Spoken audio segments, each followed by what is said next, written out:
Selamat malam Tribuners, senang sekali saya Mesya Marasabesi bisa menyapa Anda kembali di Tribun Ambon hari ini edisi 5 Desember 2023. Di mana sejumlah informasi terbaru dari kota Ambon dan sekitarnya akan kami hadirkan untuk Anda. Kita mulai dengan berita pertama. Tribuners, sejumlah anggota DPRD bantah terima uang hasil SPPD fiktif BPKAD Tanimbar. Sejumlah anggota DPRD Kabupaten Kepulauan Tanimbar atau KKT bantah telah menerima uang dari Badan Pengelolaan Keuangan dan Aset Daerah atau BPKAD KKT. Mereka yakni Ketua Komisi B Apolonia Laratmase, Wan Lekruna, Ivon Sinsu, Markus Atua, Godlive Sileti, Ambrosius Rahanwati, dan Nixon Lartutul. Kemudian anggota DPRD Tanimbar dihadirkan sebagai saksi dalam sidang lanjutan dugaan tindak pidana korupsi surat perintah perjalanan dinas atau SPPD fiktif BPKAD KKT tahun anggaran 2020 di Pengadilan Tipikor Ambon Senin 4 Desember 2023. Sidang dipimpin oleh Haris Tewa selaku Hakim Ketua didampingi Antonius Sampe Esamine dan Wilson Sriver. Masing-masing sebagai hakim anggota Laratmase CS. Sebelumnya disebutkan oleh terdakwa Jonas Batlayeri dan Maria Goretti Batlayeri dan saksi Albian Toweli telah menerima uang dari BPKAD hasil SPPD fiktif. Sementara itu, Laratmase secara berulang dan tegas mengaku tidak menerima sejumlah uang dari Jonas. Ia hanya menerima dari tahun 2019 yang merupakan perintah dari Bupati saat itu, PF. Sementara kemudian pernyataan tersebut dikonfrontir hakim dengan terdakwa, namun Laratmase tetap mengatakan dirinya tidak menerima. Bantahan juga dilakukan oleh Wan Lekruna, Ivon Sinsu, Markus Atua, Godlive Sileti, Ambrosius Rahanwati, dan Nixon Lartutul. Bantahan itu disampaikan para saksi saat diakui terdakwa Jonas jika pihak BPKAD menyerahkan uang senilai 170 juta kepada mereka melalui Godlive Sileti. Sementara saksi Japlon Batlayeri mengaku menerima semen tetapi dalam bentuk adat. Dirinya mengaku tak tahu sumber uang yang dipakai membeli semen yang diantarkan kepadanya, sehingga dirinya akan kembalikan. Usai mendengar pernyataan tersebut, hakim memastikan waktu pengembalian semen tersebut sembari menanyakan waktu pengembalian. Sementara itu, Tribuners, Wakil Ketua DPRD Tanimbar Riki Jawerisa, Erens Penan Lambir, Jidon Kelmanuto, dan tak disebutkan sebagai penerima aliran dana dari BPKAD Tanimbar, namun tetap dihadirkan dalam persidangan. Usai mendengarkan keseluruhan keterangan saksi, hakim kemudian menunda persidangan dan akan dilanjutkan pekan depan dengan menghadirkan sejumlah saksi. Saksi berikut yang diminta hadir yakni mantan Kapolres AB, mantan Bupati PF, anggota DPRD FL, dan anggota DPRD CL, anggota DPRD EL, DB, dan MP.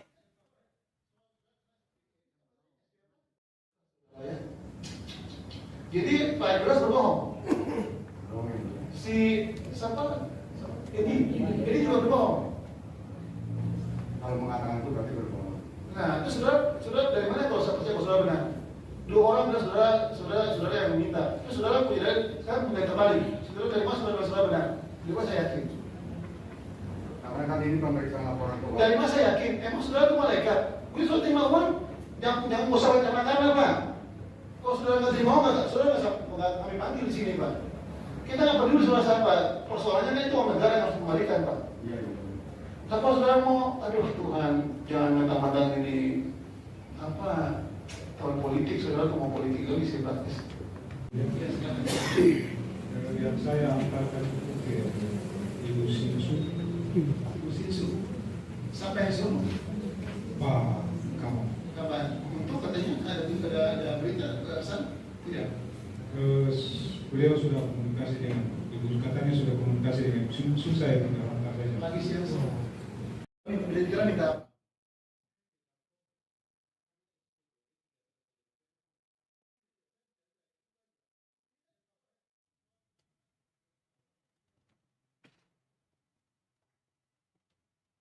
Tribuners, ternyata seluruh pegawai BPKAD Tanimbar sepakat tanda tangan SPPD fiktif. Seluruh anggota Badan Pengelola Keuangan dan Aset Daerah atau BPKAD Kabupaten Kepulauan Tanimbar atau KKT mengakui menandatangani surat perintah perjalanan dinas atau SPPD fiktif tahun 2020. Kesaksian para pegawai BPKAD Tanimbar itu dalam sidang lanjutan kasus dugaan korupsi SPPD fiktif BPKAD Tanimbar tahun anggaran 2020 di Pengadilan Tipikor Ambon Senin 4 Desember 2023. Total 13 saksi dari pegawai BPKAD Tanimbar yang dihadirkan dan tak satu pun membantah tak mengetahui SPPD tersebut fiktif.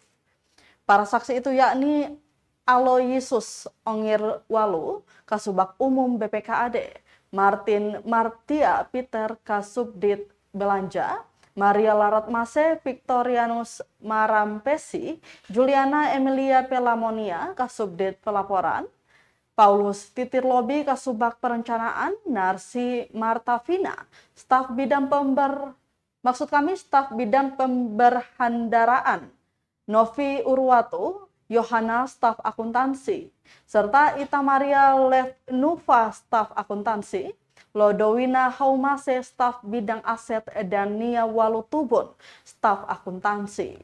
Sidang pimpinan oleh Haris Tewa selaku Hakim Ketua didampingi Antonius Sampe Samine dan Wilson Sriver. Masing-masing sebagai hakim anggota turut hadir para terdakwa didampingi penasehat hukum. Salah satu saksi Juliana Pelamonia selaku Kasubdit Pelaporan mengatakan menandatangani 8 surat perintah jalan atau SPJ dan tidak melakukan perjalanan dinas dalam SPPD tersebut. Ia pun tak menerima uang yang tertera dalam SPPD tersebut. Namun ia mengatakan menerima uang total 20 juta rupiah di akhir tahun. Saksi menyebutkan penandatanganan SPPD fiktif tersebut merupakan arahan dari terdakwa Jonas Batlayeri selaku Kepala BPKAD. Hal senada juga dikatakan seluruh saksi lainnya termasuk di bidang lain seperti pada bidang perencanaan aset Maria Laratmase. Namun ia mengatakan dari 25 SPJ hanya 6 yang dilakukan perjalanan dinas, 10 tanda tangan dan tidak perjalanan dinas, sementara 9 bukan tanda tangannya. Para saksi juga mengaku mereka dikumpulkan masing-masing kepala bidang kemudian disampaikan arahan untuk penandatanganan SPPD fiktif. Gantinya mereka akan diberikan uang THR pada Lebaran, Natal, dan Tahun Baru. Susah itu Pagi siang sore. Ya. Pagi siang sore semalam. Selama 3 tahun itu hasilnya apa? Hasilnya yang tahun pertama, BTP. alhamdulillah naik. Tahun kedua, Tahun kedua, alhamdulillah masih bertahan. tahun ketiga. Tahun yang ketiga saya nggak melanjutkan karena kebutuhan. Tapi BTP juga. Saya lupa ngomong itu. 2 tahun BTP. WTP-nya saya dikatakan, WTP-nya wajar tidak?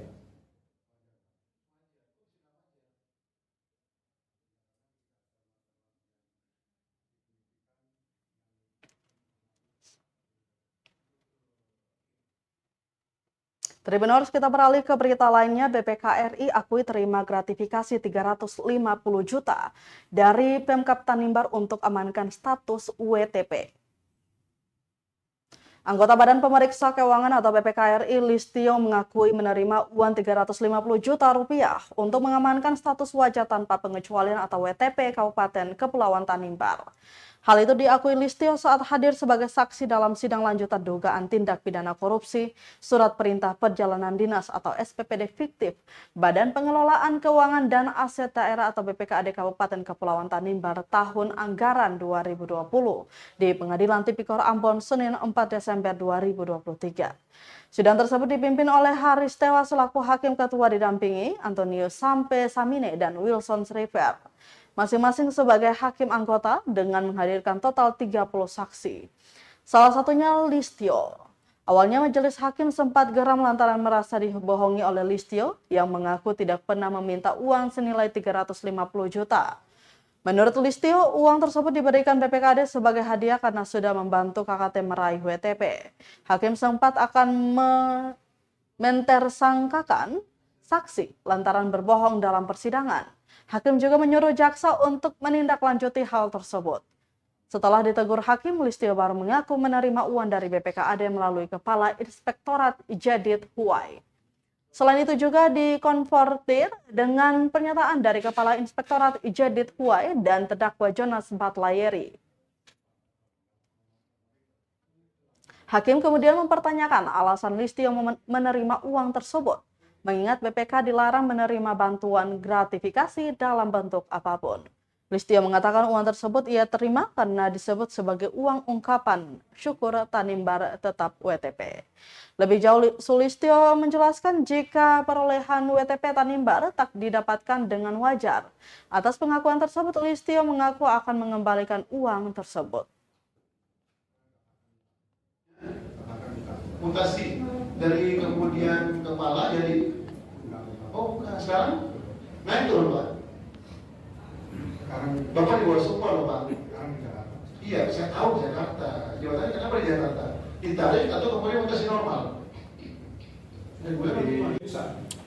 Jadi dia minta kepada saya untuk siapkan nanti dia bantu kita pada saat pembahasan atau seluruh kebijakan pemerintah daerah di DPRD. Dia minta 50 juta. Dan saya langsung kasih. Sebentar itu semua.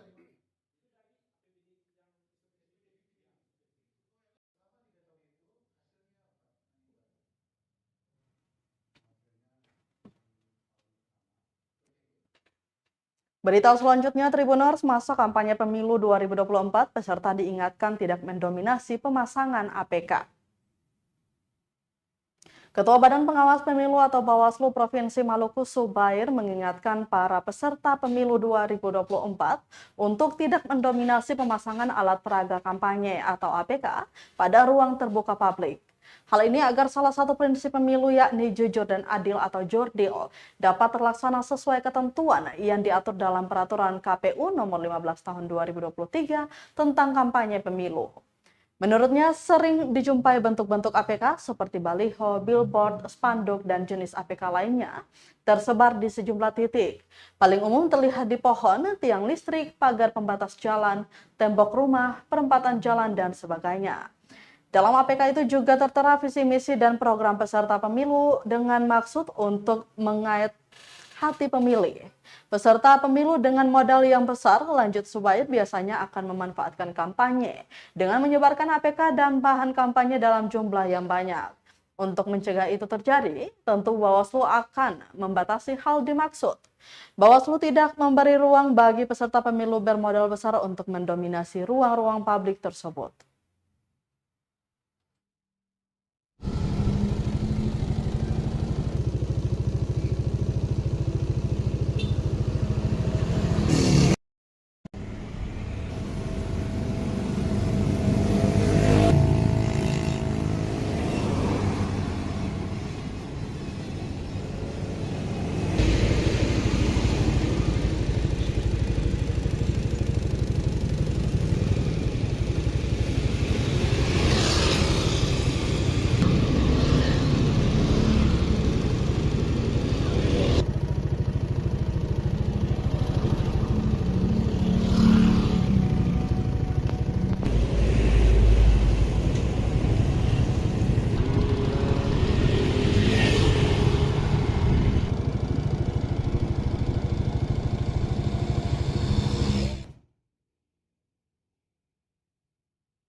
Tribuners, pemerhati pemilu soroti kinerja KPU dan Bawaslu soal prinsip jurdil di masa kampanye.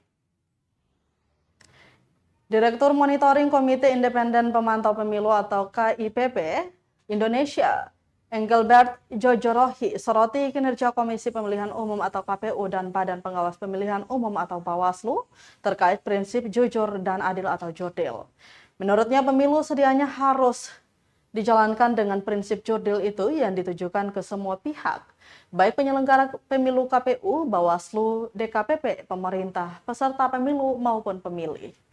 Namun sejak dimulainya tahapan kampanye pemilu 2024, prinsip tersebut ternyata belum terlaksana dengan baik.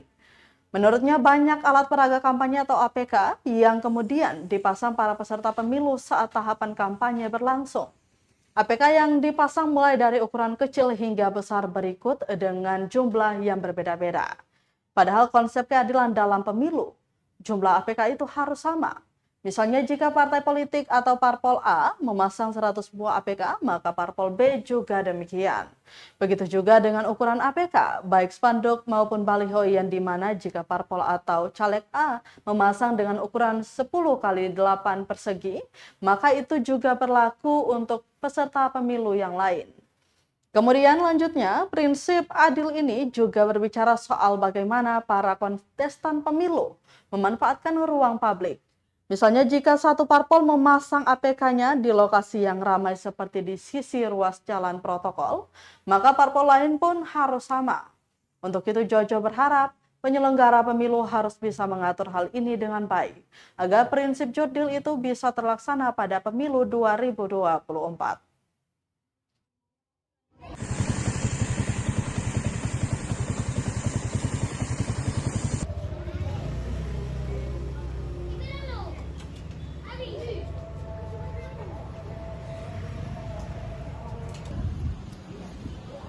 Kita lihat baliho-baliho banyak ya, alat-alat peraga kampanye.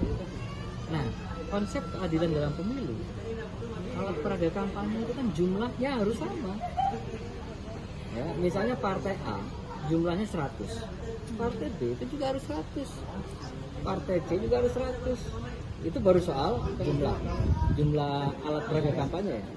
Belum lagi kita ngomong soal ukuran baliho. Itu nggak boleh yang satunya 100 meter kali 200 meter, yang satunya cuma 1 meter kali 2 meter. Itu nggak fair, nggak adil. Itu merusak prinsip jurdil, adil ya, adil pemilu. Gitu. Jadi hal-hal yang seperti ini kan harusnya diatur.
Kita beralih ke berita lainnya, Tribunal sebut Murad Ismail segera lengser, Panja DPRD Maluku sebut tinggal tunggu SK Presiden.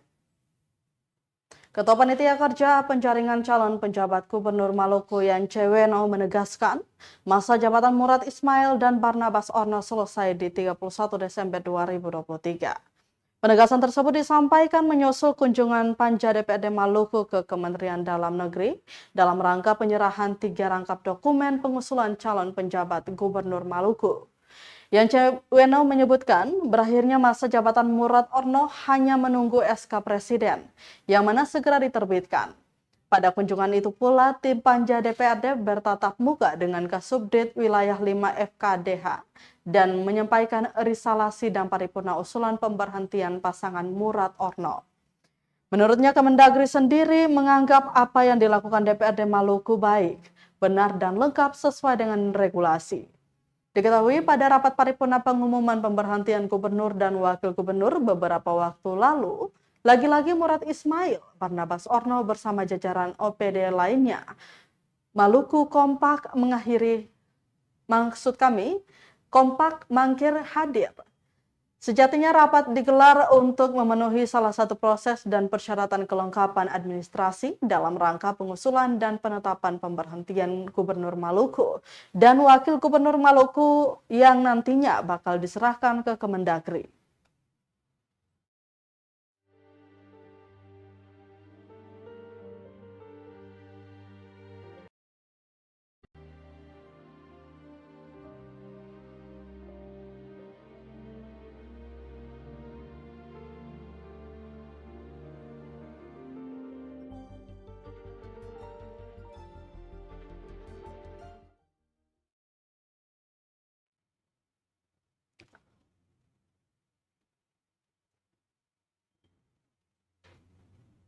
Kita ke berita terakhir, Tribuners, semarak Natal di Ambon, ratusan lampu hiasi jalan Hatiwe besar.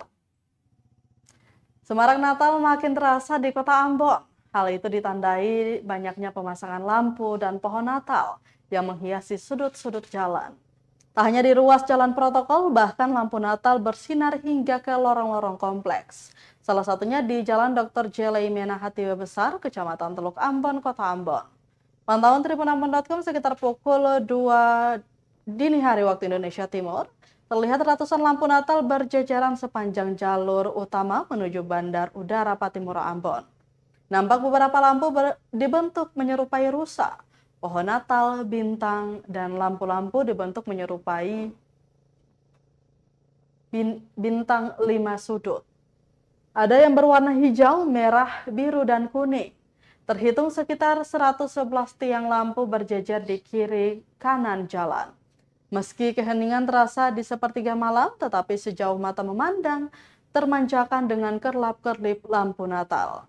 Diketahui memasang lampu hias dan ornamen Natal sudah menjadi tradisi warga Ambon yang dilakukan menjelang perayaan kelahiran Yesus Kristus pada 25 Desember.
Baik Tribuners, berarti tadi sekaligus menutup rangkaian kebersamaan kita di Tribun Ambon hari ini edisi 5 Desember 2023. Mewakili seluruh kru yang bertugas, saya Mesya Marsabesi pamit undur diri. Selamat malam dan sampai jumpa. Amato. Download Tribun X sekarang. Menghadirkan lokal menjadi Indonesia.